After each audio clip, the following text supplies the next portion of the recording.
Bismillahirrahmanirrahim. Alhamdulillahirabbil alamin. Wassalatu wassalamu ala asyrafil anbiya'i wal mursalin Muhammadin wa ala alihi wa sahbihi ajma'in, amma ba'd.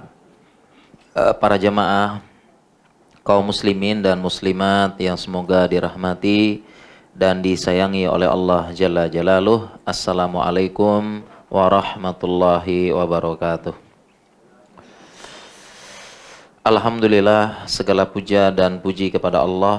Salawat dan salam kepada suri teladan kita Nabi Muhammad sallallahu alaihi wasallam. Insyaallah di kesempatan duha pagi ini kita akan kita bahas tentang psikologi Islam, ya. Ini judulnya Psikologi Islam yang Sempurna. Dan insya Allah kita akan bahas summarize, mungkin ringkasan, ya. Karena buku ini 160 halaman. Ini kan tidak mungkin kita bahas semua, ya. Nanti kita perbanyak tanya jawab, ya. Jadi kita akan bahas bagaimana psikologi Islam yang sempurna. Ya, jadi ternyata dalam Islam, dalam syariat kita juga ada pembahasan psikologi. Ya, bagaimana bisa memahami karakter, sifat, dasar atau basic karakter dari manusia, ya. Mungkin dari kita ada yang pemarah, ada yang mungkin pemalu, ada yang mungkin orangnya terus terang, ya. Ada yang menahan diri, ya.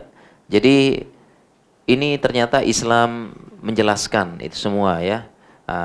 Jadi ke dalam buku ini juga kita ingin jelaskan bahwasanya ajaran agama Islam sempurna.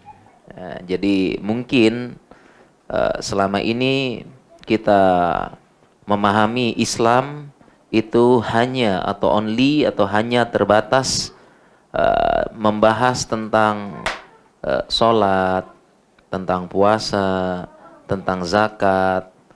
Tapi Islam juga bahas psikologi, ya. Dan ini ada di sini kita bahas, ada penjelasan ulama, ada dalil, ada Al-Qur'annya juga kita bahas di sini. Ya, jadi saya ingin menekankan atau menunjukkan bahwasanya dalam Islam itu ternyata ajarannya sempurna, lengkap. Termasuk psikologi juga ada. Sebagaimana firman Allah Subhanahu wa taala, "Al-yauma akmaltu lakum dinakum wa atmamtu 'alaikum ni'mati wa raditu lakumul Islam madina." Pada hari ini telah aku sempurnakan agama kalian dan telah aku ridhoi Islam sebagai agama kalian. Jadi dalam agama Islam ternyata sudah ada, ya, berbagai macam penjelasan dalam syariat, termasuk psikologi. Ya, kadang-kadang kita kan pengen tahu bagaimana jiwa kita, ya, bagaimana ilmu kita. Bagaimana basic karakter kita, Islam ada jelaskan, ya. Jadi semua dalam Islam, sehingga apabila kita punya masalah kehidupan, punya muskilah, kita sebenarnya tinggal kembali kepada Al-Quran dan Sunnah dengan pemahaman para salafus soleh. Insya Allah solusi kehidupan itu semua ada dalam Islam. Sekarang tinggal kita, ya, kita bagaimana, apakah kita ingin mencarinya atau tidak. Kalau kita mencarinya, insya Allah ada. Sedangkan kita, kalau kita punya masalah, punya problem kehidupan, problem of life, kita biasa cari ke tempat yang lain dulu. Kita cari pendapat fulan, cari pendapat publik figur, apa kata orang, apa kata ini. Padahal Islam sempurna. Di sini semua ada. Ya, jadi kita cari solusi permasalahan kehidupan ada dalam ajaran kita, syariat ini. Makanya saya kasih judul psikologi Islam yang sudah sempurna. Bahkan hampir semua sendi kehidupan, satu-satunya agama yang mengajarkan begitu detail, ya, agama detail, terperinci, ada tafasilnya, itu yang mengajarkan Islam. Semua diajarkan. Oleh karena itu ada pernah seorang Yahudi itu bertanya kepada sahabat Salman Al-Farisi. Dia berkata, ayyu'allimukum dinakum kulla syai'? Apakah agama kalian mengajarkan segala sesuatu? Semua diajar, semua ada dalam agama, diatur, diajarkan, ya, diberikan penjelasan, tafsil. Maka jawaban dari Salman, ajal, iya, naam, iya, ya, hatal khiro'ah, kata beliau. Sampai-sampai kita ketika masuk ke kamar mandi, ketika masuk ke toilet, kita diajarkan, katanya Salman. Ya, diajarkan sampai-sampai ke toilet. Ya, diajarkan cara masuknya, adabnya, cara keluarnya. Itu sampai-sampai diajarkan dalam Islam. Sehingga kalau adab masuk ke toilet itu seperti itu saja diajarkan dalam Islam, apalagi perkara-perkara besar, ya, perkara besar, apalagi urusan yang besar, misalnya urusan psikologi manusia, ini ada urusan negara, urusan kemaslahatan makhluk hidup, urusan rumah tangga. Ini juga, ini buku-buku lain saya tulis juga ini. Psikologi sama. Yang kita bahas yang ini sekarang ya, psikologi Islam. Ini saya bahas juga nih. Memahami karakter psikologi. Karakter psikologi suami istri, pasangan, spouse. Dalam Islam. Islam juga mengatur bagaimana psikologi istri, bagaimana psikologi suami. Istri seperti ini, istri perlu dipahamkan, suami juga dipahamkan. Istri seperti ini, suami seperti ini dijelaskan. Ya, psikologi spouse, pasangan. Islam mengajarkan sempurna, ada semua. Ya, menunjukkan agama Islam itu sempurna, ada semua seperti itu. Begitu juga dengan Bismillah.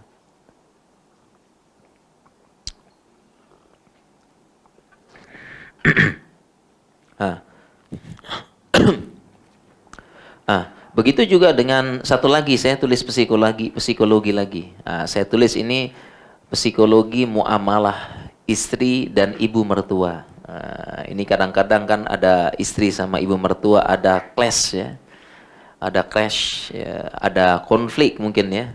Ada konflik, ternyata dalam Islam diatur bagaimana memahami psikologi istri, bagaimana memahami psikologi ibu mertua. Supaya tidak ada clash, tidak ada konflik. Insya Allah solusi dalam Islam ada, lengkap. Jadi Islam insya Allah sempurna, lengkap ya. Oke. Kemudian juga kalau kita pahami, ternyata sekarang sedang banyak yang berminat tentang psikologi, pengen tahu ya psikologinya kan bagaimana. Ditambah lagi tadi kemarin kita sudah bahas. Ditambah lagi di zaman ini banyak mental illness. Ya, mental illness, penyakit mental, penyakit jiwa. Bagaimana bisa memahami psikologi seseorang supaya orang tersebut bisa lebih bisa menghadapi kehidupan. Ya, bisa muamalah, bisa menghadapi problem, apakah dia harus marah, kapan dia harus calm, kapan dia harus tenang, kapan dia harus ekspresi, ya. Itu dia dipelajari dalam ilmu psikologi. Ya, dan ilmu psikologi hampir semua. Ya, ini hampir semua mencakup semua kehidupan. Ada psikologi anak, ya. Psikologi orang tua, psikologinya orang yang sudah tua, ya, sudah sepuh, ya, psikologinya syekh, psikologinya bujang, pemuda, dia bagaimana? Ya, psikologinya remaja, bagaimana? Ya, anak muda, Ya, bujang-bujang bagaimana psikologinya? Dipelajari. Psikologi anak juga dipelajari. Ini kita dengan mempelajari psikologi, kita lebih gampang, lebih mudah muamalah, lebih mudah approach, lebih mudah pendekatan. Kalau kita melakukan berbagai macam, kalau kita paham, ya kita paham tentang psikologi seseorang, ya kita bisa mudah berinteraksi, kita mudah muamalah ketika kita psikologi, ya. Kemudian psikologi juga penting. Kenapa? Karena penyakit sekarang, beberapa penyakit itu sakitnya karena pikiran. Ya, kalau dulu mungkin sakitnya karena apa? Mungkin karena penyakit ya, karena infeksi, penyakit menular, mungkin penyakit kalau kita sebut di sana demam berdarah atau dengue fever, ya dengue fever, ya dengue ya, dengue fever ya kita sebut. Itu mungkin orang-orang dulu sakitnya karena itu. Sekarang di zaman sekarang orang sakit karena pikiran, ya, karena apa yang dia pikir, ya stres, ya banyak pikiran, mungkin banyak hutang mungkin, ya kemudian banyak pengen jalan-jalan, ya pengen kopi viral, ya banyak. Jadi sekarang terjadi pergeseran. Ya, pergeseran. Dulu penyakitnya dulu karena penyakit infeksi, ya. Penyakit kena ketuaan, sekarang penyakit pikiran. Ya, penyakit pola hidup. Ini kenapa kita perlu memahami psikologi. Dengan kita memahami psikologi, kita bisa meminimalkan penyakit karena pikiran. Ya, penyakit stres, penyakit depresi, ya, tertekan, ya, penyakit berbagai macam himpitan-himpitan kehidupan. Kita bisa lebih mudah dengan memahami psikologi. Ya, banyak lagi contoh psikologi. Sekarang psikologi makanan nanti kita bahas. Ya. Psikologi makanan nanti kita bahas. Banyak orang yang gara-gara makanan jadi terpengaruh pikiran. Dia tidak mau makan ini, tidak mau makan itu. Ya, ini karena penyakit pikiran. Apalagi para ibu-ibu, para dara ya, para gadis, itu mereka kan pengen diet ya, pengen kurus, ya, diet kurus, mereka akhirnya terpengaruh dengan pikiran, ya tidak boleh makan ini, tidak boleh makan itu, ya diet. Ini juga kepengaruh dengan pikiran seperti itu, ya. Demikian juga dengan pola hidup Nabi. Ya, pola hidup Nabi juga kalau kita lihat dia Nabi Shallallahu Alaihi Wasallam tidak pernah sering sakit. Jadi Nabi Shallallahu Alaihi Wasallam ada ulama yang menjelaskan Nabi Shallallahu Alaihi Wasallam itu seumur hidupnya, jadi seumur hidup itu hanya sakit sekali 2 kali saja. Ya, jadi Nabi Shallallahu Alaihi Wasallam sakit sekali dan 2 kali saja. Ya, jadi tidak banyak sakitnya. Ya, ini kita bilang amazing. Ya, ini suatu yang amazing ya, luar biasa. Jadi ada orang seumur hidupnya sepanjang hayatnya hanya sakit sekali dan 2 kali saja. Ini adalah Nabi Shallallahu Alaihi Wasallam. Apa rahasia? Rahasia Nabi Shallallahu Alaihi Wasallam sepanjang hayatnya hanya sakit sekali atau 2 kali. Rahasianya sebagian ulama jelaskan dari pola hidup beliau. Pola hidup ya. Sebentar, bismillah.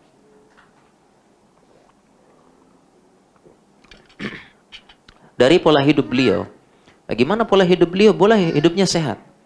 Karena pola hidup ada 4. Ini secara ilmu kesehatan ya.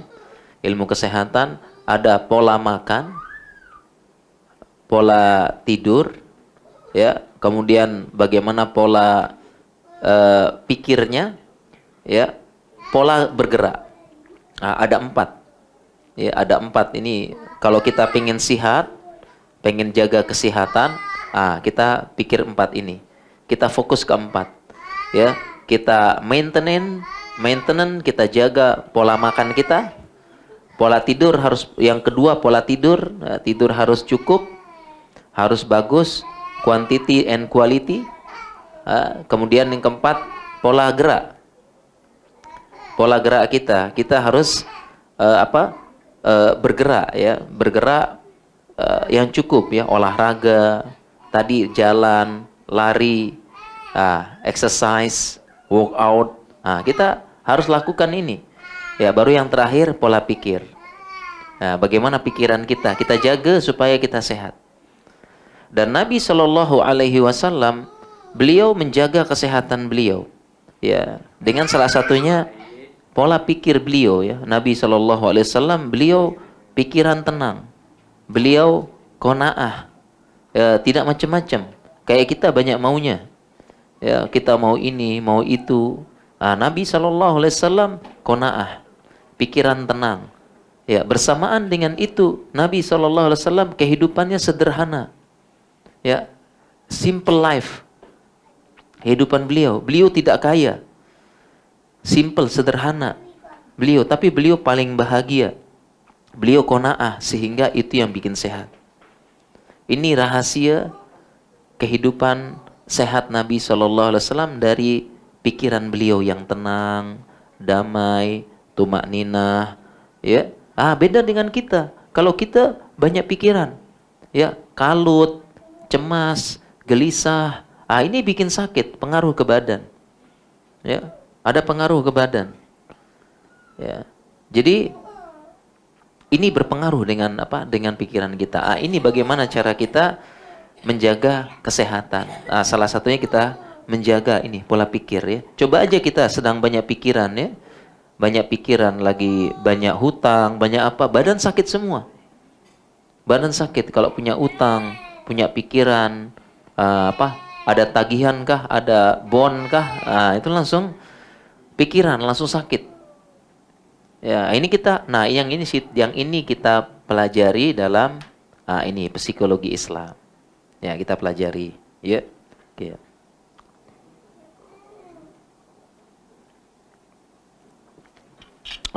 Lalu kemudian ada yang bertanya. Ini yang tanya, apa hukum mempelajari psikologi? Boleh tidak kita belajar psikologi ini? Ya, karena ada yang bilang, jangan belajar psikologi. Karena psikologi dari negeri kafir katanya. Ya, dari negeri kafir, jangan pelajari. Ya, itu dari negeri non muslim. Ya. Psikologi kita cukup Islam saja. Apa boleh berkata seperti itu?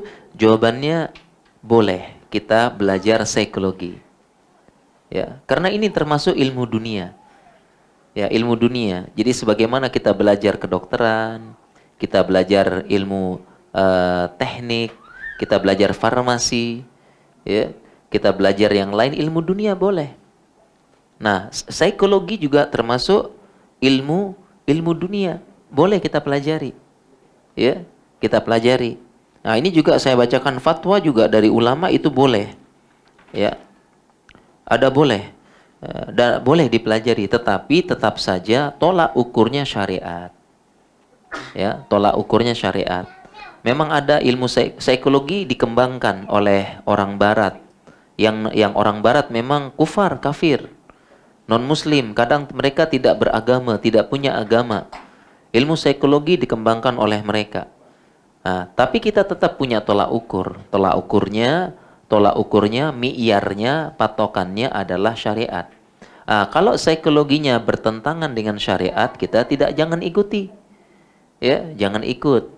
Ya, tetapi kalau ternyata tidak bertentangan dengan syariat, maka tak apa. Ya, boleh kita pelajari ilmu psikologi.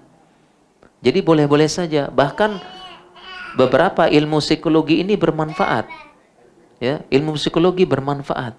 Baik. Ya, ini kita bisa kita lepas dari berbagai macam pikiran-pikiran yang kalut, cemas. Kita belajar psikologi ini. Oleh karena itu saya bacakan fatwa ulama. Ini ada fatwa ulama.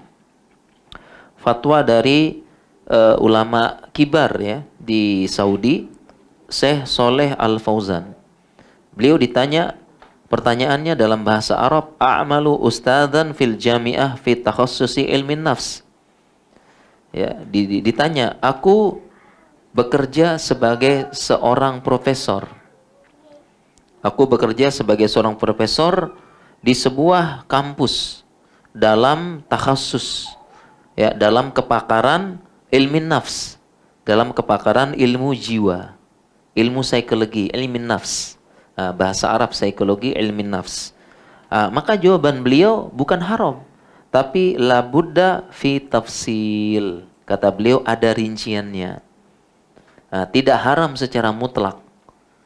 Ya, hukumnya bukan haram sebagaimana sebagian dari kita mungkin ada yang mengatakan haram. Tidak boleh belajar psikologi dari negeri kafir itu. Tidak benar. Yang benar dia ada tafsil katanya nih. La budda fit tafsilin, ada tafsil. Kalau dia bertentangan yunaqid al-Islam fala yajuz. Kalau dia bertentangan dengan Islam tidak apa-apa. Wa amma illam yakun munaqidan, kalau dia tidak bertentangan dengan ajaran Islam tidak apa-apa. Bal huwa ilmun nafi', tapi dia ilmu yang bermanfaat. Bermanfaat bagi manusia seperti ilmu ar-riyadhiyah, ilmu matematika, ya, ilmu fisika, ilmu alkimia, ilmu kimia, atau ilmu tib atau ilmu kedokteran. Ya, bermanfaat. Ya, jadi boleh kita belajar psikologi ya. Saya tanya di Malaysia ada ya tidak yang mengatakan haram psikologi ya? Ada tidak nih? Ada yang bilang tidak boleh, tidak ada ya? Ya. Dibilang tidak boleh. Tapi alhamdulillah, tapi kalau di Indonesia ada. Dia bilang tidak boleh belajar ilmu psikologi, haram. Ya, karena dari kufar katanya. Tidak benar ini. Islam juga ada belajar ilmu psikologi. Ya, jadi boleh. Nah, tadi sebagaimana kita jelaskan, memang ada berbagai macam psikologi. Ada psikologi barat atau kita sebut dengan filsafat, falasifah. Ya, itu kan termasuk psikologi juga. Ada unsur psikologinya. Filsuf ya, filsuf dari apa? Dari Cina, ada filsuf Jepang, ada berbagai macam filsuf. Tentu kita punya mi'yar. Selama tidak bertentangan dengan syariat itu boleh. Filsufnya adalah syariat Islam. Ya, sebagaimana ilmu kedokteran juga sama. Saya belajar di ilmu kedokteran, ilmu tib, itu juga ada beberapa metode, prosedur itu yang tidak sesuai dengan syariat. Tapi kita punya patokan. Punya patokan bagaimana caranya. Contoh misalnya kalau kita masuk ke ruang operasi, itu kan tidak pakai baju karena steril.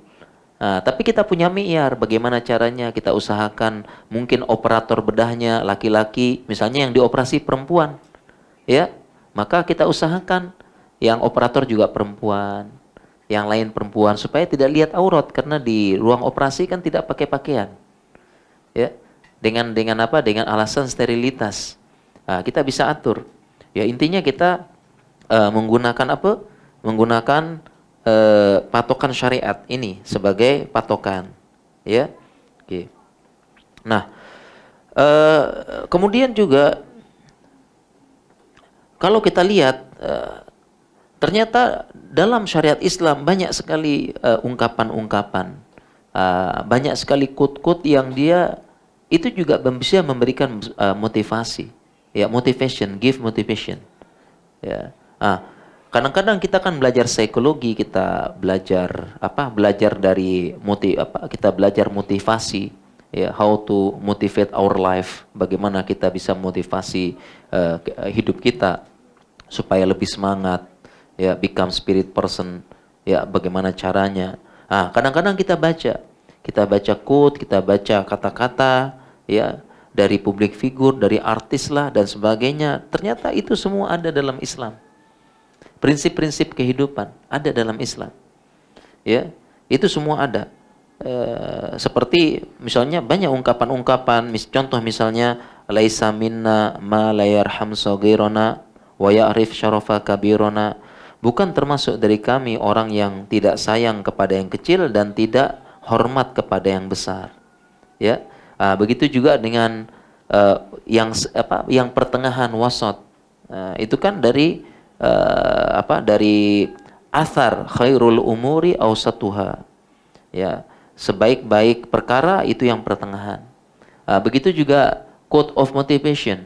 Ya, the word of motivation misalnya long life learner. Long life learner kita bilang ya, sebagian motivation, sebuah training motivasi bilang ya, kamu harus long life learner. Ya, jadi belajar sepanjang hayat. Sebenarnya ini juga ada dari perkataan para ulama. Misalnya perkataan dari Imam Ahmad, ya Imam Ahmad ini beliau saat itu sudah tua, sudah berumur. Mungkin umur beliau sudah 60-70. Dan beliau imam terkenal, ya imam besar di Baghdad. Semua orang tanya sama dia masalah perkara dunia, masalah perkara agama. Jadi imam besar. Ya, beliau bertanya, tiba-tiba Imam Ahmad umurnya sudah tua. Ya, sudah sepuh kalau kita bilangnya, sudah tua, sudah syaikh. Tiba-tiba Imam Ahmad ini bawa tinta sama buat menulis. Ya, tinta dan menulis. Akhirnya murid-muridnya bilang, wahai imam, ya engkau ini imam gitu. Ilmu tinggi. Ya, kenapa masih belajar? Kamu imam. Kenapa masih belajar, masih bawa tempat tinta sama tulis? Maka Imam Ahmad mengeluarkan perkataan yang terkenal. Ya, beliau mengatakan ma'al mahbarah ilal makbarah.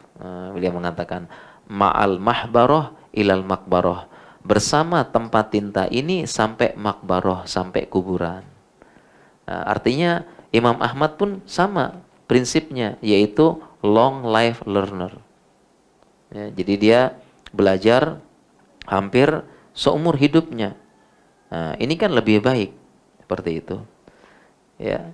Jadi kita ada quote of motivation, word of motivation. Kadang-kadang kita untuk mengembangkan psikologi kita, kita baca dari luar. Kita baca dari ini, padahal dalam Islam ada. Kita kembali saja ke agama Islam, kembali saja ke Al-Quran dan Sunnah. Demikian perkataan-perkataan, kita kembali juga ke perkataan-perkataan para ulama, semua ada di situ.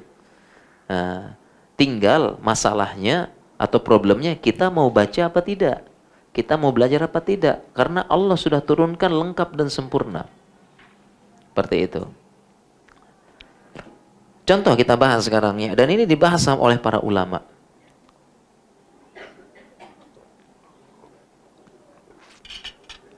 Contoh kita bahas, saya jelaskan di buku ini. Contoh misalnya ya, para ulama sebutkan karakter atau basic karakter dari beberapa sahabat.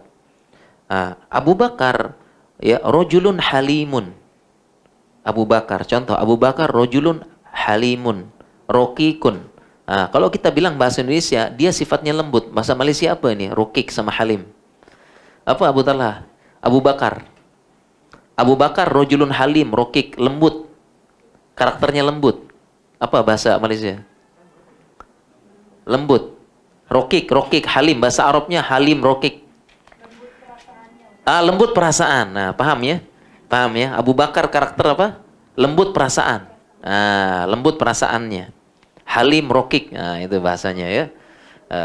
Saya tahunya Arabnya rojulun halimun rokikun. Abu Bakar ini lembut perasaan, perasa ya. Hati-hati. Lembut perasaan. Ini dibahas ulama. Kemudian Umar. Sekarang kita bicara Umar bin Khattab. Umar bin Khattab ini bahasa Arabnya rojulun syadid. Rojulun syadid. Kita bahasa Indonesianya tegas. Tegas ya. Kalau bahasa Malaysianya apa biar paham nih? Apa Abutullah? Umar rojulun syadid. Sifatnya syadid, tegas. Keras di sini ya, keras ya. Punya principal man. Keras gitu ya. Umar tuh kalau Umar keras ya, syadid ya. Keras, prinsipal. Ini sifatnya Umar ya. Kemudian para ulama bahas lagi Utsman. Utsman ini basic of karakter Utsman Basic karakternya itu kita bilang dia al-haya, istihya. Haya itu pemalu. Apa? Segan atau apa? Betul. Pemalu ya, tahu ya, pemalu, segan ya orangnya ya. Masya Allah, macam Abu Talha ya, Masya Allah, barakallahu fiik. Jadi ini para ulama jelaskan ini. Jadi biar paham ya. Jadi ternyata karakter beda-beda ya. Basic of karakter beda-beda. Abu Bakar lembut perasaan. Ya, Umar keras, tegas, syadid. Sedangkan Utsman pemalu. Ini kan beda-beda karakter ya. Kita masing-masing kita beda. Beda. Begitu juga dengan kenapa bisa berbeda? Karena memang sifat dasar kita sebut dengan jibiliyah. Beda, masing-masing beda semuanya. Bisa jadi jibiliyahnya, bisa jadi karena pengasuhan. Orang tua mendidik bagaimana, keras atau lembut, keras atau halim, lembut atau bagaimana orang tua. Kemudian juga terkait dengan mungkin etnik dan suku, etnik dan ras. Ya, etniknya bisa jadi. Kalau kita di Indonesia etnik Medan tegas. Tapi etnik Jawa atau Jogja lembut perasaan, ngomong pelan. Ya. Itu. Kalau di sini tadi Abu Talha bilang yang di mana di Johor ya. Yang tegas-tegas. Oh, Johor. Johor lemah lembut. Lemah lembut seperti Abu Bakar. Baru Perak keras ngomongnya. Ini disebut kan. Ini disebut apa? Karakter, basic of karakter beda. Ya, ini beda-beda karakter. Ya, beda-beda. Ini bahas ulama. Beda-beda karakter. Contoh. Ini pun kita bacakan dalilnya ini. Kita bacakan dalilnya ya. Jadi mungkin sebagian kata saya pemarah. Ya, saya tegas, tapi saya pemalu. Saya apa? Ini kadang-kadang kan kenapa seperti ini? Seperti ini. Nah, kita baca dalilnya dulu. Ya. Dan ternyata psikologi Islam, jadi psikologi Islam ini Islam tidak memaksa.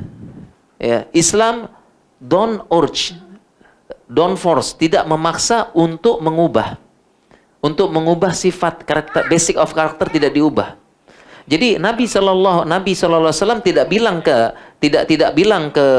berkata kepada Abu Bakar, kamu jangan lembut perasaan terus. Coba kamu seperti Umar yang tegas. Tidak seperti itu.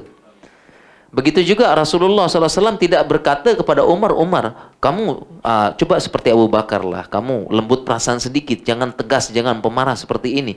Rasulullah SAW tidak seperti itu. Demikian juga dengan Utsman. Nabi SAW tidak bilang gitu. Utsman, kamu jangan malu-malu lah, jangan pemalu. Coba kayak Umar sedikit, kamu tegas sedikit. Kamu ini tidak. Jadi prinsip dalam Islam, ya ini arahan dari para ulama kita. Jadi Islam tidak memaksa untuk mengubah sifat dasar. Jadi kita jangan sampai kita terpaksa mengubah sifat. Atau kita sebut dalam bahasa Indonesia, jadilah diri sendiri. Be yourself. Insya Allah paham ya? Be yourself. Jadilah diri sendiri. Ya, jadi jangan kok saya kalau ngomong keras suaranya. Ya, kayak orang Perak tadi ya. Kok saya keras ngomongnya nih? Orang kira saya marah. Gimana ini? Apa saya perlu ubah atau bagaimana? Ya, saya ganti, saya harus belajar ke orang Johor mungkin supaya bisa lembut ucapan mungkin gitu. Tidak. Jadi kita tidak dipaksa untuk mengubah. Karena itu bahasanya jibiliyah. Jibiliyah atau basic of character. Kita tidak bisa ubah. Ya, sulit tidak ubah ya. Misalnya Abu Talha pemalu gitu ya. Susah tidak ubahnya? Susah tidak? Susah ubahnya ya? Susah kita. Tidak bisa.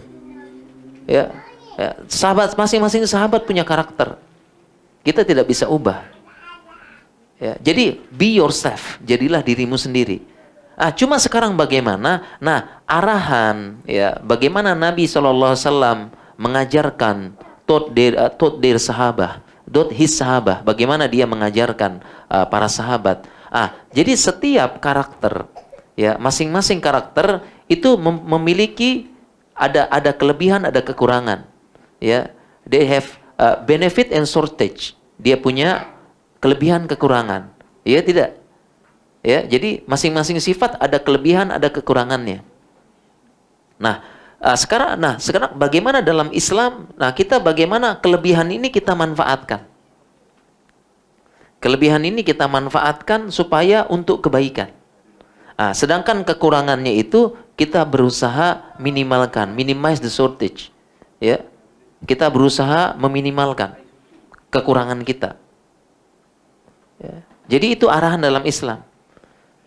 Ya, jadi demikian juga Nabi SAW. Ya, mau apa? Beliau bagaimana cara beliau take benefit dari sifat tersebut. Kemudian kekurangannya atau kesilapan dan sebagainya itu bagaimana minimize, dikurangi. Ya. Tapi itu kita mengurangi karena tidak ada manusia yang sempurna. Ya, kesempurnaan hanya milik Allah. Pasti ada kesalahan, tapi kita minimize, kita kekurangan sifat tersebut. Kita kurangi. Ya, supaya tidak seperti itu. Contoh Umar tegas. Ini sifat tegas, sifat pemarah Umar ini punya benefit. Ya, punya benefit terhadap Islam. Jadi musuh-musuh takut. Musuh Islam takut sama Umar karena dia tegas. Ya, tegas. Jadi kalau ada yang macam-macam, Umar mengatakan, "Da'ni an adribu unuqah."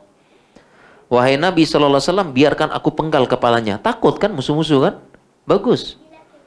Ya, bagus ini. Ini kita manfaatkan, take benefit dari sifat kerasnya Umar. Nabi SAW biarkan. Ya, biarkan. Ya, jadi Umar dibiarkan. Ya, tidak suruh ubah. Ya, tidak suruh change your character, tidak. Ya, Nabi SAW biarkan. Tapi juga ternyata sifat keras Umar, kadang-kadang ada kelemahan. Ya, ada kelemahan, ada kekurangan.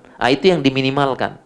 Karena kalau Umar, sebagian sahabat bilang, kalau Umar sedang marah, kadang-kadang sebagian sahabat takut. Kalau Umar sedang marah, sebagian sahabat takut karena dia marah, benar-benar marah. Sampai-sampai cara untuk meredakan, mengurangi marahnya Umar, sebagian harus baca Al-Quran dulu. Baca Al-Quran depan Umar supaya dia kurang marahnya. Ya, mungkin masih ingat kisah ketika Nabi SAW wafat. Ya, Nabi SAW wafat, Umar mengatakan, siapa yang mengatakan Nabi SAW wafat, aku penggal lehernya. Kan gitu, Umar tidak percaya. Nabi SAW seperti Musa. Seperti Nabi Musa, dia pergi menjumpai Robnya, kemudian nanti kembali lagi. Sebagaimana Nabi Musa, dia pergi ke Bukit Tursina, ya, menjumpai Robnya, menerima wahyu, ya, 10 commandment, 10 perintah Tuhan katanya. Ya. Kemudian nanti dia balik lagi ke kaumnya. Nah, Nabi SAW ini dia pergi berjumpa dengan Allah, nanti balik lagi. Jadi siapa yang bilang mati saya penggal, katanya Umar. Siapa yang bilang Nabi SAW mati saya penggal. Ini kekurangan tidak nih? Ya, kekurangan, kelemahan, tidak boleh seperti itu. Nabi sudah wafat. Ya, wafat. Ini tegas. Jadi setiap karakter itu pasti ada kelebihan, ada kekurangannya. Ya, dan Islam seperti itu. Jadi begini arahan Islam. Arahan, ya. Bagaimana kita dibimbing sama Islam, kita tidak perlu mengubah sifat dasar. Jadi mungkin ada yang keras, biar. Memang begitu saya. Ya, saya lahir seperti itu, ya, etnik saya seperti itu. Kalau saya ubah susah, sulit. Bagaimana kita bisa ubah? Saya besar seperti itu, tidak bisa. Ya, sulit. Jadi dibiarkan, dan ini yang disebut dengan kalau bahasa syariat namanya jibiliyah. Jibiliyah itu memang sifatnya dia, sifat manusianya, seperti itu. Ya, atau masing-masing punya fitrah. Ya, fitratullahi allati fataran nasa 'alaiha. Masing-masing ada fitrah, jibiliyahnya. Tidak bisa. Ya, jadi harus jadilah be yourself. Cuma setiap ini ada benefit, ada shortcoming-nya, ada kelebihan, ada kekurangan. Ya. Nah, ini kita kita perlu kelebihannya kita manfaatkan, kekurangannya kita minimize, kita tekan. Ya. Dan itu semua tadi dibahas oleh para ulama, ada dalil-dalilnya. Ya, ada dalil-dalil. Saya bacakan nih dalilnya ya. Karena kita kajian ilmiah ya, kuliah ilmiah.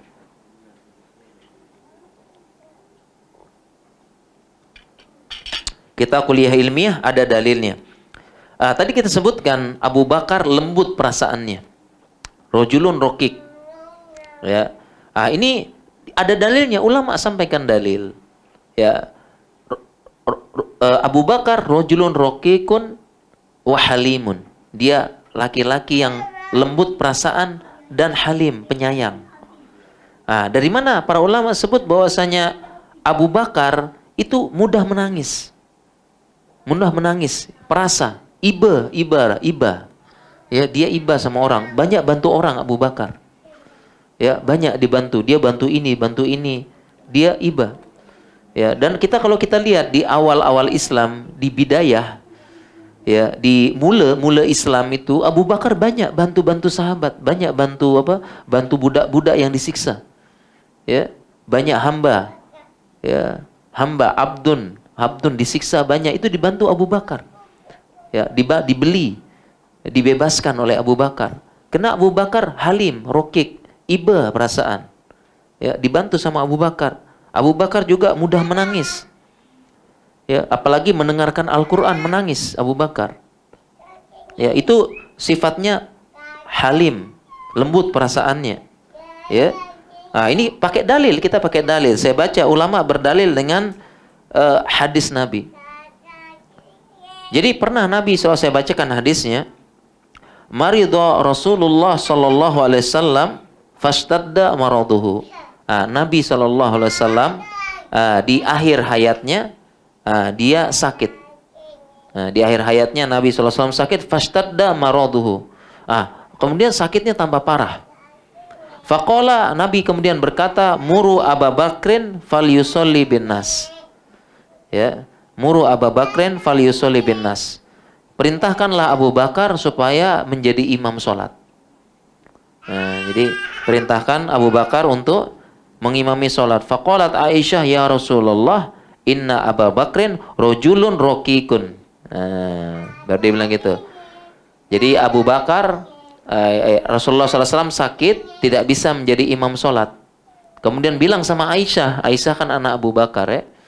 Dia bilang, muru Abu Bakrin falyusolli bin nas, suruh Abu Bakar jadi imam.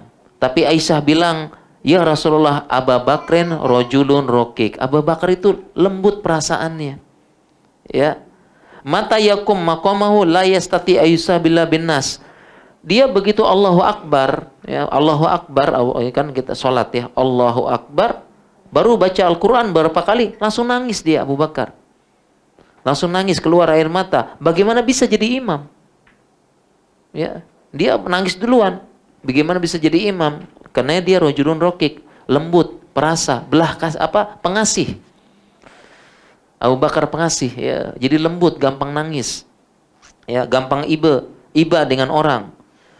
Ya, itu dalil dari para ulama, ada dalilnya.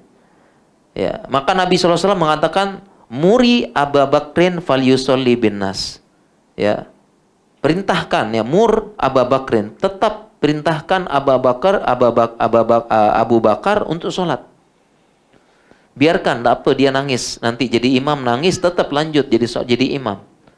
Ya, karena Nabi SAW ingin menunjukkan bahwasanya sepeninggal beliau yang menjadi khalifah pengganti adalah siapa? Abu Bakar. Sebagaimana yang menggantikan imam beliau adalah siapa?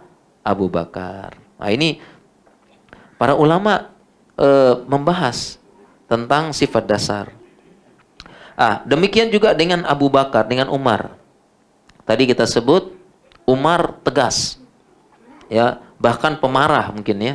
Dia mudah marah, ya, tegas. Ini juga ada dalilnya, ya, ada dalilnya di mana kalau ada orang macam-macam sama Nabi atau dia tidak punya adab dengan Nabi SAW, maka perkataan Umar adalah tadi, ya Rasulullah, da'ni an adriba unuqah. Wahai Nabi, biar saya tebas lehernya, saya potong lehernya. Jadi takut semua musuh-musuh. Tidak berani macam-macam sama Umar. Ini kan bagus untuk Islam, ya, dia bela Islam. Musuh-musuh ketakutan. Seperti itu. Ya. Dan begitu juga dengan Utsman. Ya, disebutkan bahwasanya Utsman itu pemalu. Ya, Utsman pemalu. Ya. Dan apa dalilnya? Pakai dalil kita ini. Ya, dalil. Ya, dalilnya adalah ucapan Nabi Shallallahu Alaihi Wasallam terhadap Utsman. Nabi Shallallahu Alaihi Wasallam berkata kepada Utsman, ala astahyi min rojulin tastahyi minhul malaikah. Tidaklah aku sepatutnya malu kepada Utsman. Utsman ini pemalu. Ya, sampai-sampai malaikat pun malu kepada Utsman. Ya, malaikat pun malu sama Utsman karena Utsman ini malu. Ya, dia orangnya pemalu, orangnya perasa. Ya. Jadi tidak mau merepotkan, tidak mau menyusahkan orang. Ya, dia pemalu. Ya, jadi dan ini sesuai dengan hadis Nabi terpuji. Jadi kalau malu yang terpuji bagus. Ya, malu yang terpuji. Ya, bukan malu yang bukan malu yang tercela ya. Kalau malu yang tercela, malu untuk belajar, malu untuk malu untuk menjelaskan. Kemudian malu-malu untuk tampil maju ke depan menjelaskan, malu-malu. Ini malu-malu yang tidak bagus. Tapi kalau malu yang terpuji bagus, dia malu, dia punya adab. Ya, dia segan, dia tidak ingin membuat orang susah. Ya, dan ini disebutkan oleh Nabi, inna likulli dinin khuluqan wa khuluqul Islam al-haya. Setiap agama memiliki akhlak dan akhlaknya Islam adalah al-haya, yaitu malu. Demikian juga sabda Nabi, al-haya'u la ya'ti illa bi khairin. Yang namanya malu itu tidaklah mendatangkan melainkan kebaikan. Jadi itu malu yang terpuji dan Utsman termasuk yang ini. Bahkan karena sifat pemalunya ini, jadi Utsman ini kan malu ya, tidak merepotkan, tidak macam-macam dan sebagainya. Sampai-sampai Nabi menikahkan anaknya dengan Utsman. Ya. Nabi SAW nikahkan Ruqayyah binti Muhammad SAW. Beliau nikahkan dengan siapa? Utsman. Kemudian Ruqayyah wafat. Ruqayyah meninggal. Kemudian Nabi SAW menikahkan lagi dengan siapa? Anak beliau yang kedua siapa? Ummu Kulthum. Ummu Kulthum. Karena Nabi paham, ya laki-laki yang dia pemalu, baik seperti ini, dia tidak macam-macam sama istrinya nanti. Ya, dia tidak marah, tidak murka, tidak karena sifat dasar pemalu. Jadi Nabi SAW nikahkan lagi anaknya Ummu Kulsum dengan Utsman. Nah, jadi kalau ini dara-dara ini, gadis-gadis ini, cari laki-laki yang dia kayak Utsman, pemalu. Nanti dia tidak zolim, tidak gampang marah, tidak gitu ya. Ya pemalu siapa? Kayak Abu Talha. Tadi Abu Talha bilang saya pemalu, katanya kayak Utsman ya. Nabi SAW nikahkan karena dia paham kalau dia pemalu, dia tidak zolim, tidak gampang marah, tidak gampang murka sama istri. Nah, jadi Nabi SAW nikahkan lagi Ummu Kulsum ya kepada Utsman, sehingga Utsman menikahi dua putri Nabi. Oleh karena itu gelarnya istilahnya sebutan bagi Utsman apa gelarnya? Zunnuraini, pemilik dua cahaya. Kenapa disebut dua cahaya? Karena beliau menikah dengan dua putri Nabi, Ruqayyah dan Ummu Kulthum. Kemudian Ummu Kulthum wafat lagi Ummu Kulthum ya, meninggal Ummu Kulthum. Kemudian Nabi SAW bersabda, kalau saya masih punya anak perempuan lagi, saya nikahkan lagi dengan Utsman, katanya ya. Kalau punya anak perempuan lagi, tapi anak perempuan sudah. Ya, Zainab ya sudah punya suami. Ya, Abul As. Fatimah sudah punya suami. Siapa? Ali. Habis anak perempuan beliau. Ya, karena anak beliau total 7 ya. 7 ya, anak beliau ya. Pertama 4. Ya, yang paling pertama 6 dari Khadijah, 1 dari Maryah. Ya, hamba sahaya beliau. Ya. Kalau kita urut dari yang paling tua, yang pertama siapa? Abul Qasim namanya. Ini paling tua, laki-laki. Wafat ketika kecil. Ya, wafat ketika kecil. Yang kedua siapa? Zainab. Yang ketiga Ruqayyah. Keempat Ummu Kulsum. Kelima siapa kelima? Kelima ada yang bilang Abdullah namanya. Abdullah, laki-laki. Ini juga sama, wafat waktu kecil. Baru yang keenam Fatimah. Fatimah paling kecil. Ya, ini kalau 6 dengan Khadijah. Baru yang terakhir siapa? Ibrahim dengan Maria Al-Qibtiyah. Ini juga sama, Ibrahim wafat ketika kecil. Jadi Nabi. Semua ini, semua anak Nabi SAW wafat lebih dahulu. Semua anak Nabi SAW yang 7 ini wafat terlebih dahulu, kecuali satu, siapa? Fatimah. Wafat dulu. Jadi siapa yang diuji dengan wafatnya anak? Ada tidak teman kita yang diuji dengan wafatnya anak? Anaknya wafat meninggal, ada. Lebih berat ujian Nabi. Nabi SAW 6 anaknya wafat terlebih dahulu. 3 kecil-kecil wafat ketika yang laki-laki wafat semua pas kecil. Ya, umur 1 tahun, umur 2 tahun wafat. Baru kemudian anak perempuannya yang 3 wafat juga. Sisa Fatimah. Berat ujian Nabi, ya. Berat. Semua anak wafat. Ya. Berat. Jadi ini putri Nabi. Jadi yang tersisa tadi udah habis. Sudah habis, ya, katanya Nabi, kalau saya punya anak perempuan lagi, aku nikahkan dengan Utsman. Ya, karena karakter seperti Utsman, pemalu, tidak akan menzolim sama istri. Ya, dia tidak marah, tidak keras. Ya, karena yang namanya perempuan pengen kelembutan. Ya, lembut perasaan, maka disifati dengan gelas-gelas kaca. Ya, irfaq bil qawarir, lembutlah.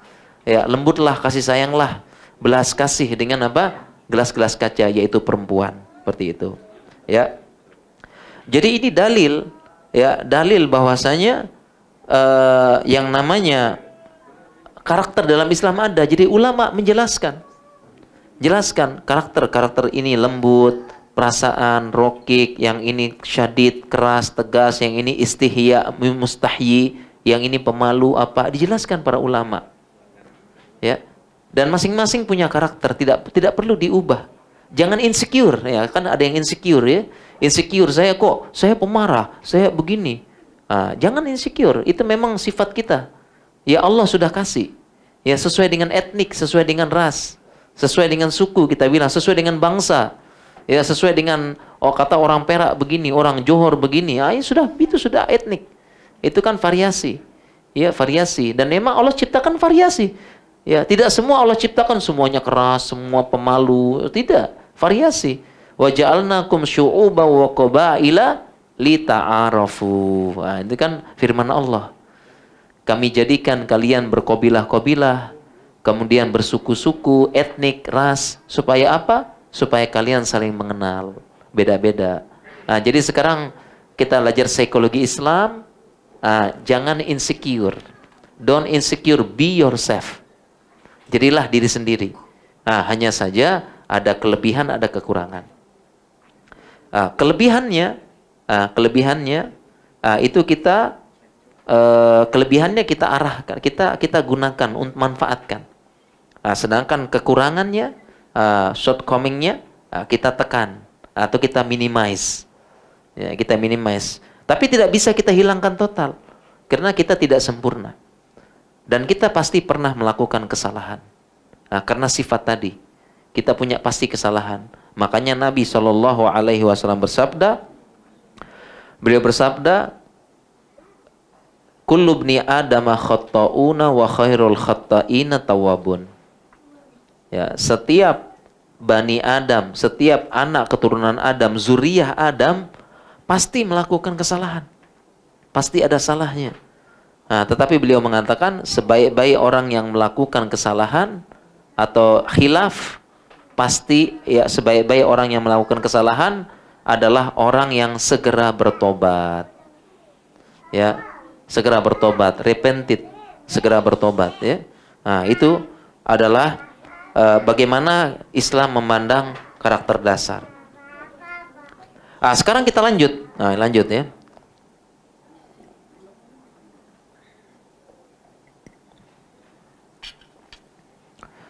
Sekarang ternyata Islam juga, di syariat ini juga itu juga menjelaskan bagaimana combine sifat.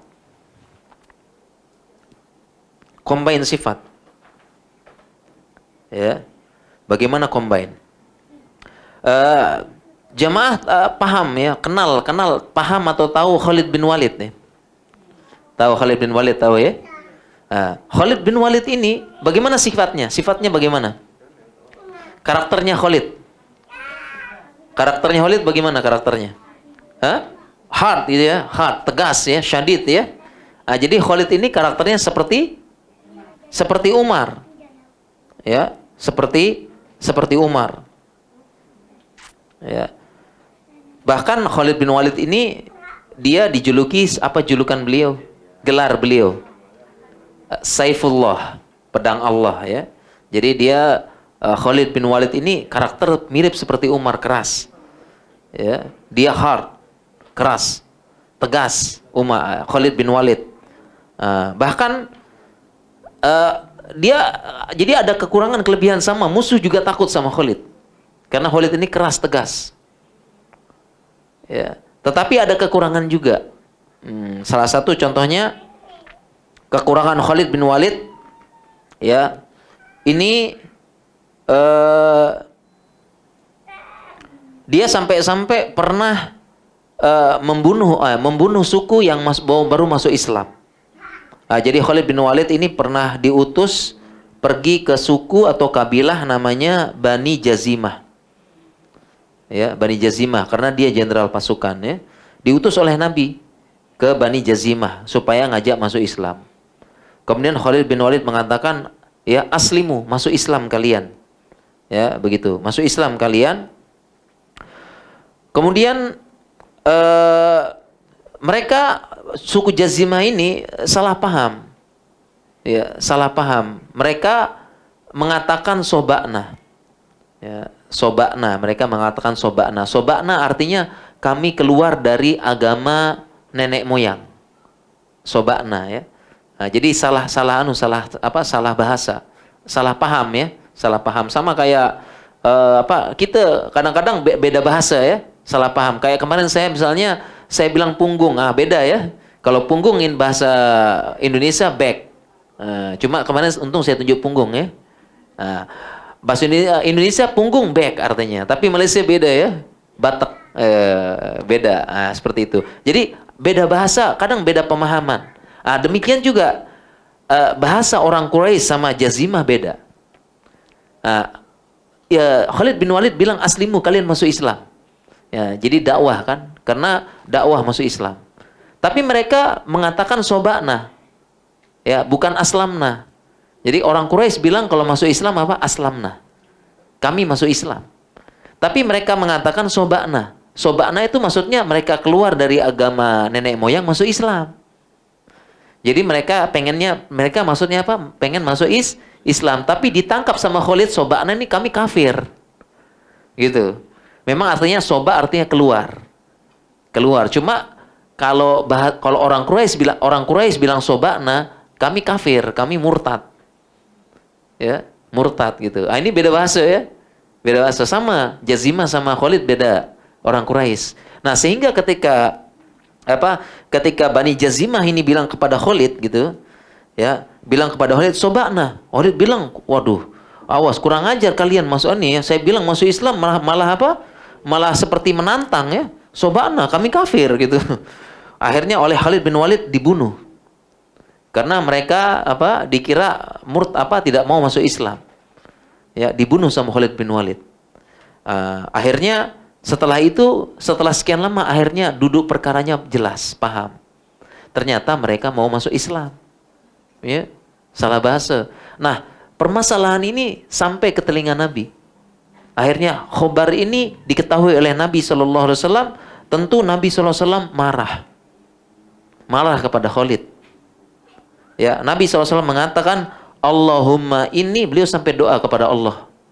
Nabi SAW beliau mengatakan Allahumma inni abra'u ilaika mimma sona'a Khalid. Jadi Nabi SAW sampai minta ampun sama Allah. Allahumma inni abra'u ilaika mimma sona'a Khalid. Ya Allah, aku berlepas diri. Aku berlepas diri, tidak ikut tanggung jawab dengan apa yang dilakukan perbuatan Khalid. Ya, jadi tidak boleh ya bunuh orang kan, tidak boleh. Tapi Khalid karena dia bilang ini mau murtad, nantang ini, saya bunuh saja. Seperti itu. Ya. Demikian juga beberapa sifat Khalid ya. Jadi keras. Jadi itu ada kekurangan ya, kekurangan dari sifat tegasnya Khalid. Ya, karena dia seperti Umar. Nah, tetapi kan ada kelebihan, ada keuntungannya, ada benefitnya, di mana musuh-musuh takut sama Khalid. Ya, takut. Bahkan dikisahkan, ya ini dikisahkan, bahwasanya Khalid bin Walid itu orangnya tegas, kuat, pintar dalam bertempur, dalam perang, dalam war. Ya. Sampai-sampai Khalid ini kan julukannya atau gelarnya Saifun min suyufillah, pedang dari pedang Allah, dan tidak pernah kalah. Khalid bin Walid tidak pernah kalah sepanjang hayat. Baik itu qoblal Islam atau ba'dal Islam. Sebelum masuk Islam, setelah masuk Islam, Khalid bin Walid sebagai jenderal pasukan tidak pernah terkalahkan. Di perang Uhud beliau jadi jenderal pasukan berkuda, tidak kalah kan? Ya. Setelah Islam, dia jadi jenderal pasukan, ditunjuk Abu Bakar. Khalid lah yang menaklukkan Persia dan sebagian Romawi. Khalid bin Walid tidak pernah kalah. Dan juga ada nabi palsu, ya nabi palsu siapa namanya? Musailimah. Nabi palsu Musailimah al-Kadzab, nabi palsu. Siapa jenderal yang mengalahkan? Jenderalnya siapa? Jaishnya? Khalid bin Walid. Takut musuh sama Khalid bin Walid. Nah, tetapi, ini ada tapi ya. Tapi di zaman Umar, di zamannya Abu Bakar jadi khalifah, jenderal pasukannya adalah Khalid bin Walid dan tidak pernah kalah. Ya, tidak pernah kalah. Nah, tetapi di zaman Umar bin Khattab, Khalid bin Walid diganti, dicopot. Diganti jenderal pasukannya. Siapa jenderal pasukan di zaman Umar? Siapa, ada yang tahu tidak? Yang menaklukkan Baitul Maqdis. Siapa? Jenderal pasukan di zaman Umar. Siapa namanya? Abu Ubaidah bin Jarrah. Jadi ketika Umar menaklukkan Umar pergi ke mana? Baitul Maqdis, Palestina. Itu jenderalnya siapa saat itu? Abu Ubaidah bin Jarrah. Karena Khalid bin Walid sudah diganti. Diganti sama Umar, di-change sama Umar. Ya, di-change sama Umar. Apa kira-kira alasan? Apa sebab Umar mengganti Khalid bin Walid? Padahal Khalid bin Walid tidak pernah kalah.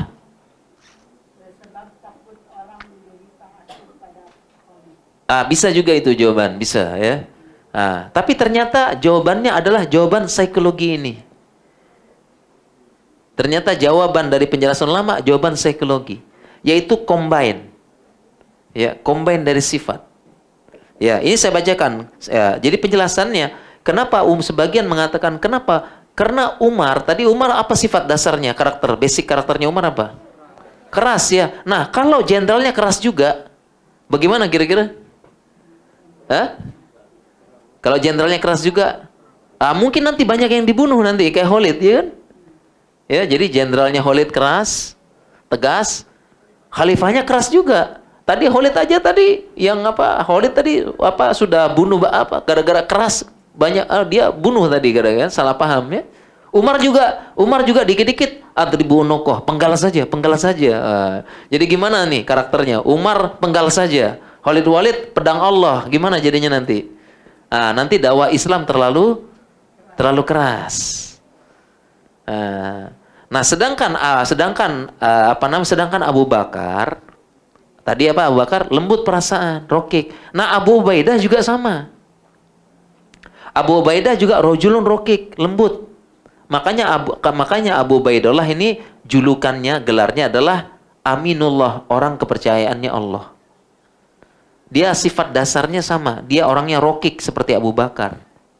Halim Abu Ubaidah. Nah, sehingga Abu Bakar memilih siapa? Memilih Khalid bin Walid. Padahal Khalid bin Walid baru masuk Islam. Ya, dia baru masuk Islam Khalid bin Walid ini. Sedangkan Abu Ubaidah masuk Islam dari awal ya, dia as-sabiqun al-awwalun ya.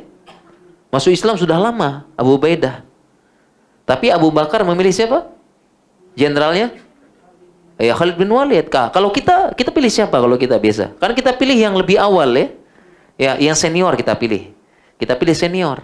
Tapi karena ada pertimbangan psikologi seperti itu, pertimbangan psikologi, ada psychology consideration. Nah, ini maka Abu Bakar pilih siapa?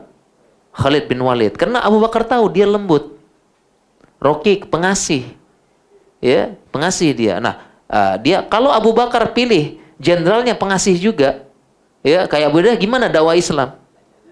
Dakwah Islam nanti jadi nggak ada yang takut nanti ya. Terlalu lembut, dikit-dikit dimaafkan, dikit-dikit maaf, dikit-dikit lepas, dikit-dikit lepas. Islam jadi lemah nanti. Ya, ini jadi combine.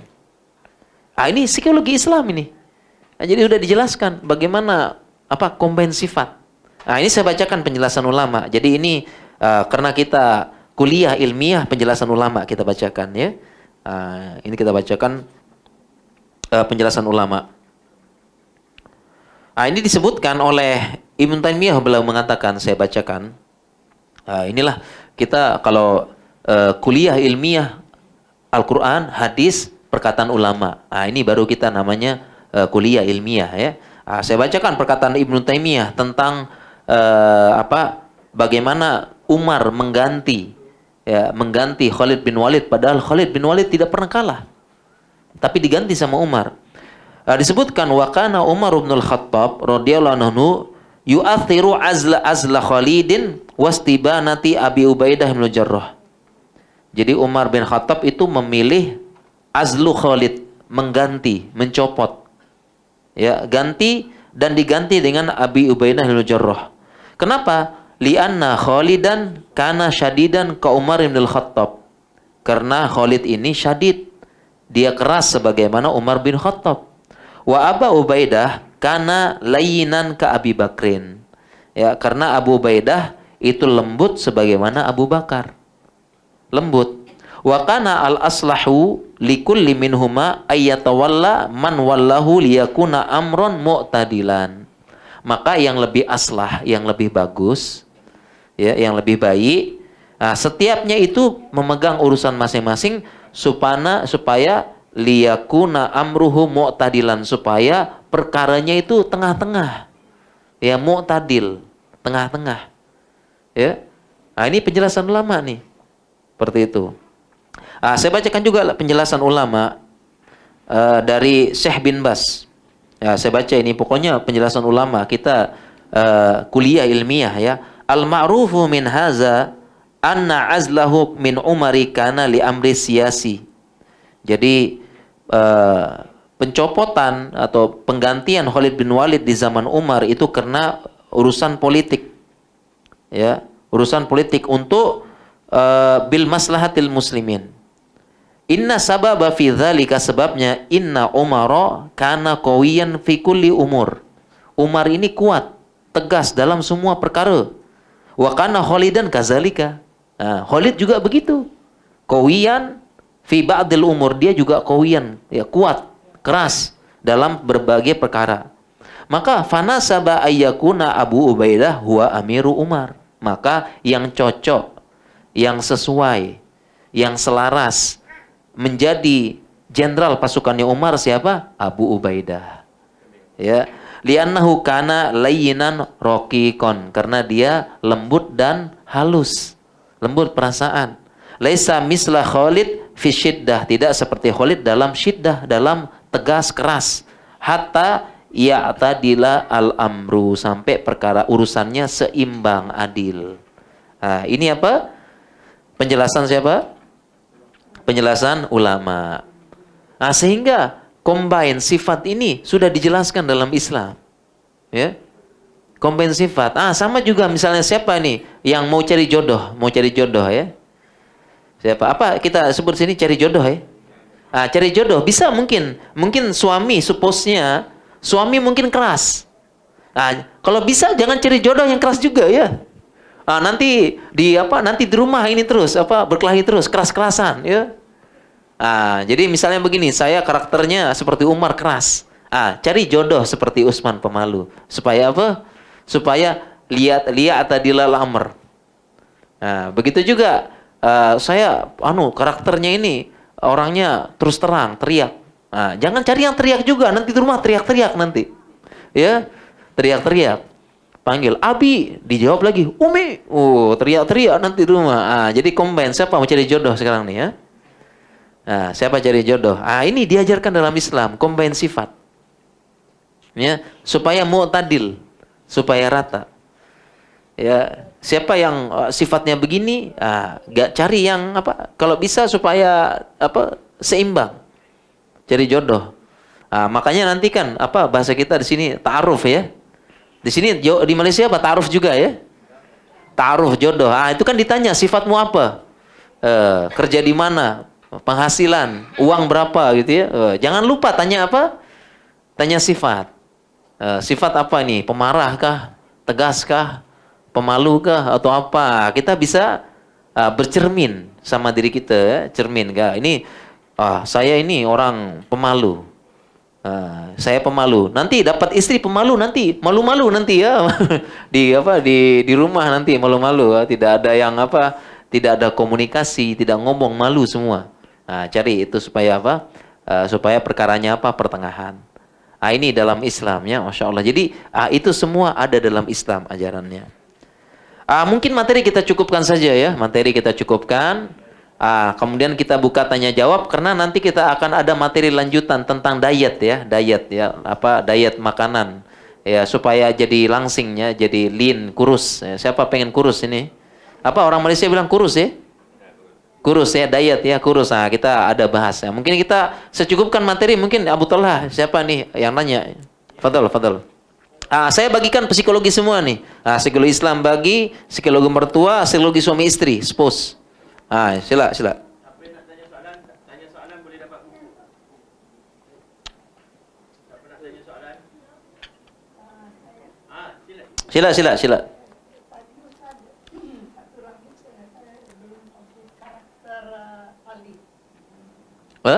Karakter Ali. Oh iya. Kelewat ya, lupa. Kalau karakter Ali, dia tercampur. Jadi kalau Ali artinya tidak menonjol sekali. Jadi kalau Ali dia ada sifat tegasnya sama ada sifat malunya juga. Karakter Ali. Sebagian tegas, Ali tegas ya. Contoh ya.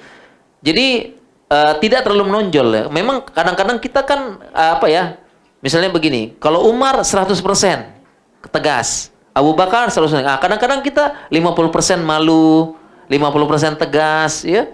Jadi kadang-kadang kita tidak seperti itu. Cuma kalau Ali bin Abi Thalib, ada hadis menyebutkan beliau itu malu juga. Malu. Jadi ada hadis disebutkan Ali mengatakan kuntu rajulun madza. Jadi pernah Ali mengatakan kuntu rajulun madza. Aku seseorang yang mazza itu mohon maaf ya, gampang keluar mazinya. Cuma aku malu tanya sama Nabi. Ya, malu tanya sama Nabi. Kenapa? Karena bimakani Fatimah, karena aku nikahi anaknya. Jadi dia malu. Ya, jadi dia juga ada sifat malunya, segannya. Tapi di satu sisi Ali juga punya sifat tegas dan pemberani. Ya, dia tegas pemberani ya. Contoh misalnya ya, dalilnya. Mungkin ada yang tahu kisah perang Khandaq ya. Ali berhadapan dengan siapa Ali saat itu? Dia pemberani. Ali pemberani. Ali itu saat itu berhadapan dengan ada namanya orang yang besar, tinggi besar namanya Abdul Wud. Jadi dia tinggi besar, kemudian dilawan sama Ali. Berani dan akhirnya orang itu dibunuh sama Ali. Dia berani. Begitu juga Ali ini benar ya, berani ya orang Malaysia bilang ya. Berani ya? Berani, pemberani ya. Begitu juga dengan Ali bin Abi Thalib ketika Nabi SAW itu kan rumahnya rumahnya dikepung ya. Rumah dikepung, mau dibunuh. Siapa yang tidur di kasurnya Nabi?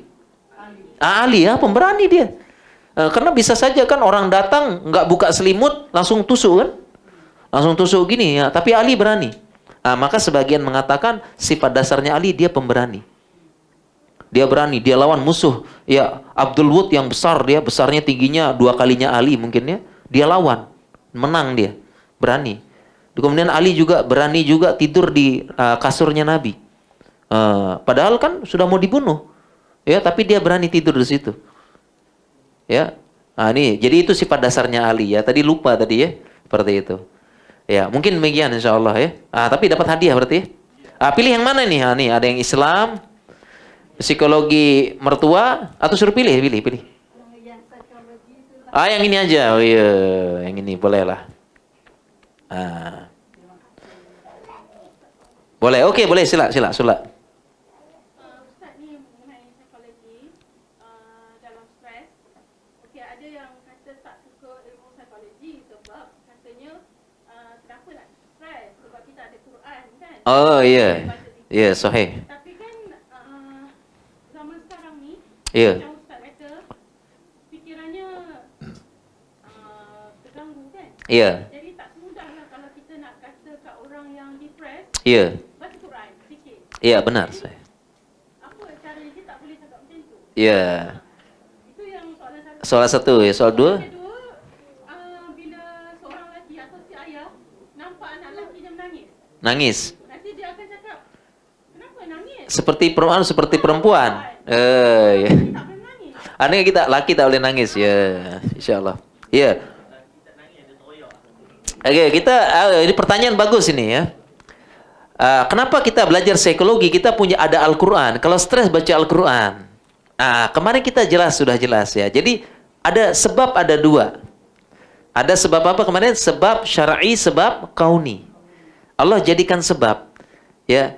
Jadi ada sebab syar'i, sebab kauni. Kalau sebab syar'i, Allah menjadikan dia itu sebab. Ada sebab kauni. Ya, sebab kauni ini sebab sebab istilahnya yang kita jumpai. Sebab akibat kita bilang. Ya, kalau mau pintar, belajar. Ya, kalau kita mau kaya, kita nabung. Ya, tabung. Ya, itu namanya sebab apa? Sebab kauni. Kalau kita sedang bosan ya, bosan jemu jalan-jalan kan? Iya kan? Ini sebab apa? Sebab kauni namanya. Nah, sehingga dalam Islam kita diperintahkan menggabungkan dua sebab ini. Jadi kalau pusing, memang kita baca Al-Quran, sebab syar'i, tapi jangan lupa sebab kauni. Contoh misalnya kita di ghurfah, di kamar. Kita kan bosan, jemu, lelah, ya. Tidak cukup kita baca Al-Quran saja. Memang kita baca Al-Quran, tapi ini baru sebab syar'i. Maka kita perlu apa? Sebab kauni, yaitu jalan-jalan, keluar, begitu. Ya, jadi bukan terbatas. Kalau pusing baca Al-Quran saja. Coba aja kita banyak utang. Banyak utang pusing tak? Pusing. Ya, nggak usah bayar utang, baca Quran saja kamu. Bisa tidak? Tidak. Iya, karena bisa kita bilang baca Al-Quran ya supaya tenang, tapi juga bagaimana cara supaya hutang lunas kan gitu, sebab kauni. Ya. Dimasukkan sekali selain depression orang kata kurang iman. Cakapkan juga orang yang anxiety ni kurang tawakal kepada Allah Taala. Iya. Itu tidak benar, Jadi kemarin kita sudah jelas ya. Jadi ada orang yang mental illness, apa itu ya? Depression, skizofren, bipolar, anxiety dan sebagainya. Ya, kita tidak boleh memvonis, paham vonis ya? Menghukumi ya, tidak boleh kita menghukumi kamu kurang iman, tidak boleh. Ya, tidak boleh. Karena kita tidak tahu ya, tidak tahu dan sebagainya. Kita tidak boleh menghukumi. Ya, kamu kurang iman, tidak boleh. Tetapi memang kurang iman bisa sebabkan anxiety gitu. Paham ya? Sekali lagi bisa sebabkan. Nah, kemudian juga tidak ada faedah kita bilang kamu kurang iman. Apa faedah coba? Faedah ada orang anxiety kita bilang kamu kurang tawakal. Apa faedah buat kita sama dia? Lebih baik kita kasih solusi kan? Solusi, anxiety-nya kenapa? Atau apa? Atau punya utang saya bayarkan, hilang anxiety-nya kan? Iya. Hilang kan? Jadi daripada kita menghukumi orang, kamu kurang iman, kamu kurang tawakal, apa solusi?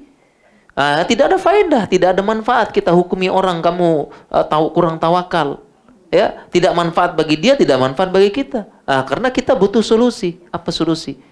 Ya itu. Terakhir kaitan juga mungkin orang selalu cakap lagi satu orang yang kahwin banyak ni lemah iman kuat nafsu kata. Aduh, Masya Allah. Sedangkan ni suruh puasa tak boleh ke? Sikit-sikit nak kahwin. Masya Allah. Lemah iman. Lemah iman ya, Insya Allah. Ini hard question ini. Saya minum dulu berarti ya. Hard question. Orang Indonesia bilang berat ya. Berat ya, karena saya bukan praktisi, I'm not practice. belum ya. Jadi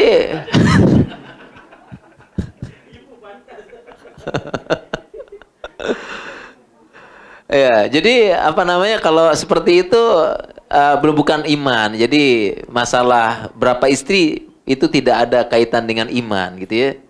Ya, artinya belum tentu yang istrinya banyak imannya lebih kuat, belum tentu. Ya, jadi itu tidak ada kaitan nih. Karena berapa ulama kita, Syekh Utsaimin, Syekh Sa'di, istri satu. Syekh Muhammad bin Shalih Al-Utsaimin, ini paham di sini, kenal ma'ruf ya. Ma'ruf maklum ya. Syekh Muhammad bin Shalih Al-Utsaimin istrinya satu. Sepanjang hayat. Siapa lagi yang kenal Syekh Abdurrahman As-Sa'di? Tafsir As-Sa'di ya, ma'ruf ya. Itu juga sepanjang hayat istrinya satu. Baru yang lain ada juga 4 ya, Syekh bin Bas 4, Syekh Albani dan yang lain-lain. Jadi tidak ada kaitan dengan apa? Bukan berarti yang istrinya 4 lebih kuat imannya, belum tentu ya.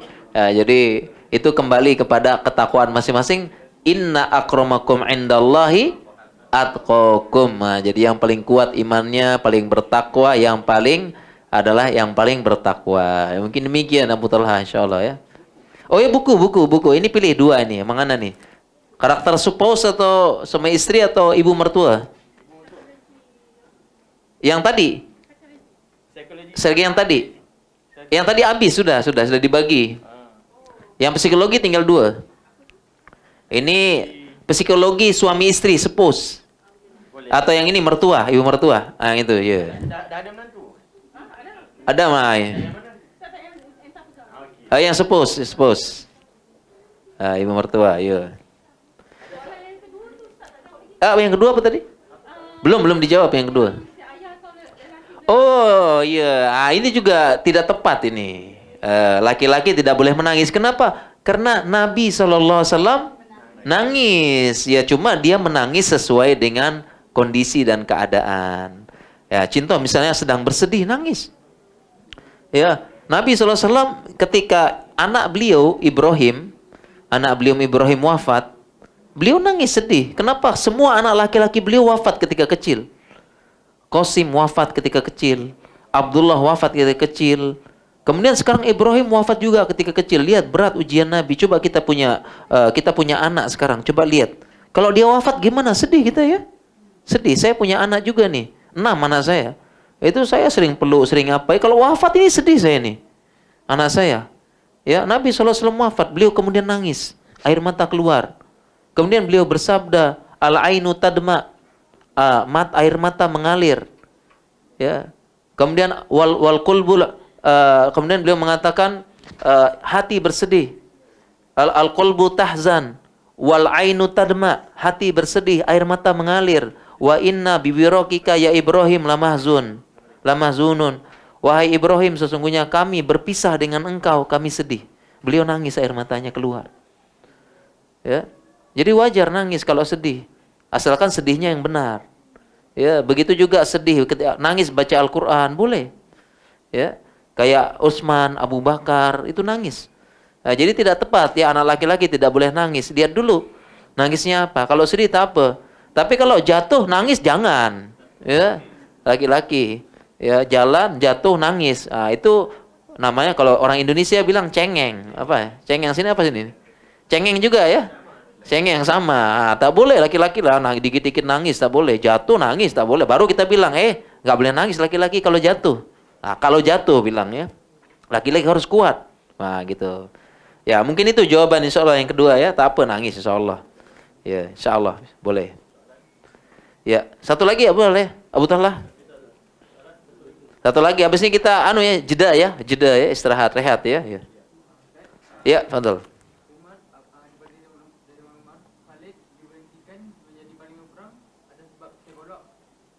Iya. Ada juga, ada. Ada sebabnya. Ini saya bacakan tadi, waktunya tidak cukup tadi ya.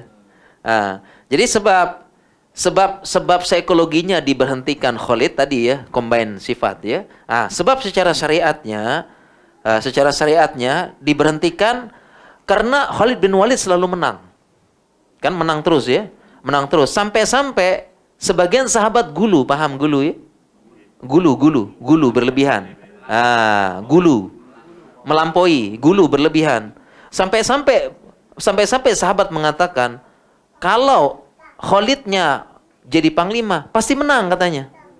Dia gulu melampaui. Sampai-sampai sahabat yang lain mengatakan, kalau Khalid jadi panglima pasti menang, karena tidak pernah kalah. Ya, tidak pernah kalah. Nah, sehingga kemudian kaum muslimin mengatakan Khalid bin Walid dikasih gelar.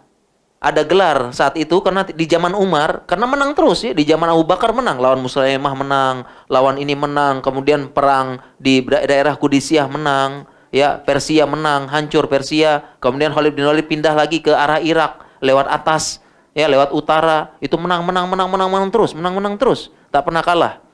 Sehingga para sahabat mengatakan kalau Khalid jadi panglima, menang terus. Dan akhirnya dikasih gelar. Gelarnya Soni'un Nasr. Gelarnya, sahabat bilang, Soni'un Nasr, itu secara bahasa artinya pembuat kemenangan, yang menciptakan kemenangan. Pencipta kemenangan, Soni'un Nasr. Ini didengar sama Umar. Kemudian dia bilang, wah, kalau sudah seperti ini, nanti akidahnya rusak. Karena yang Soni'un Nasr huwallah. Yang menciptakan kemenangan siapa? Allah Subhanahu wa taala. Saya bacakan perkataan Umar. Inni lam a'zil Khalidan an sukhtatin wala hiyanah. Tidaklah aku mencopot Khalid bukan karena aku marah sama Khalid atau karena Khalid berkhianat. Ya, walakinnan nasa futinu bihi. Tetapi manusia itu terfitnah.